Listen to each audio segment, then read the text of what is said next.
אז היום אנחנו אחרי הכותל, אנחנו הלכנו לאקווריום, סוג של מרכז מבקרים של חיות מיוחדות, של חיות ימיות ייחודיות ומיוחדות, ועוד הרבה דברים.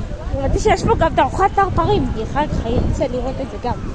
אז בואו נראה מה קורה ואיזה חיות יהיה אפשר לגלות. איזה כיף! אפילו פסל יש פה. זה פסל ענקי, מטורף, של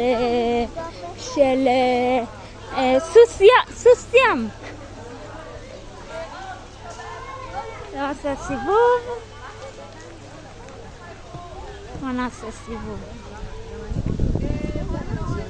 נעשה סיבוב.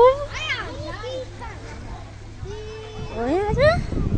רואים את הדבר המטורף הזה? מטורף, נכון? טוב, אז בואו נראה את הדבר הבא. יש פה ביצות, דגי ביצה.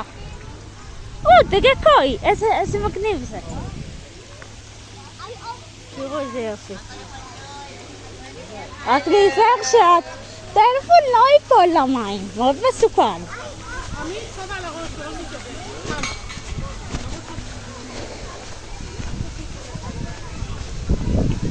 ועכשיו נמצא את הקבוצה שלי.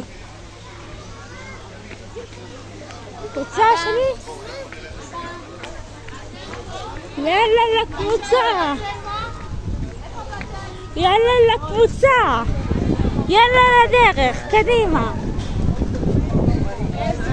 הופה היי, אנו הולכים בדרך. הופה היי, הולכים בדרך. הופה היי, אנו הולכים בדרך. הופה היי. זהירות, מאוד חשוב להיזהר. אחרי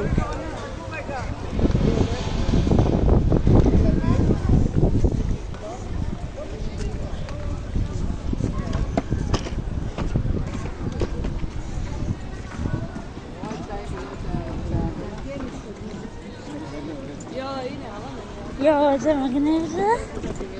איזה צמחייה מטורפת. תחשבו שזה רק ההתחלה. מטורף. חבר'ה, אתם יכולים להתחיל ללכת ולסיים, לראות את כל המוצגים.